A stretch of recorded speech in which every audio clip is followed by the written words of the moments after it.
അസ്സലാമു അലൈക്കും വറഹ്മത്തുള്ളാഹി വബറകാതുഹു.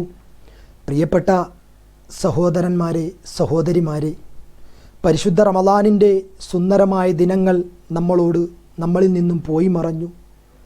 അള്ളാഹു നമ്മൾ അനുഷ്ഠിച്ച നോമ്പും നമ്മൾ നിർവഹിച്ച തറാവീഹും നമ്മൾ ചെയ്ത എല്ലാ അനുഷ്ഠാനങ്ങളും കർമ്മങ്ങളും പടച്ച റബ്ബ് നമ്മളിൽ നിന്ന് സ്വീകരിക്കുമാറാകട്ടെ.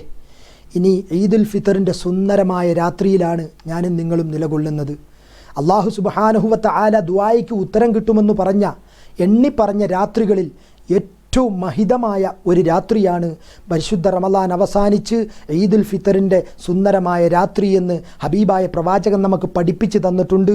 അതുകൊണ്ട് ഈ രാത്രി എല്ലാവരും ദുആ കൊണ്ടും തക്ബീർ കൊണ്ടും മുഖരിതമാക്കി ഇനിയുള്ള ജീവിതം 11 ഒരു വർഷത്തെ ജീവിതം ധന്യമാക്കുവാൻ അള്ളാഹു സുബ്ഹാനഹു വ തആല നാം ഏവർക്കും, എന്നെ ശ്രവിച്ച എല്ലാവർക്കും തൗഫീക്ക് നൽകട്ടെ എന്ന് പ്രാർത്ഥിച്ചുകൊണ്ട് എല്ലാവർക്കും ഈദുൽ ഫിത്തറിൻ്റെ സുന്ദരമായ ആശംസകൾ ഞാൻ നേരുകയാണ്. അല്ലാഹു അക്ബർ, അല്ലാഹു അക്ബർ, അല്ലാഹു അക്ബർ, വലില്ലാഹിൽ ഹംദ്.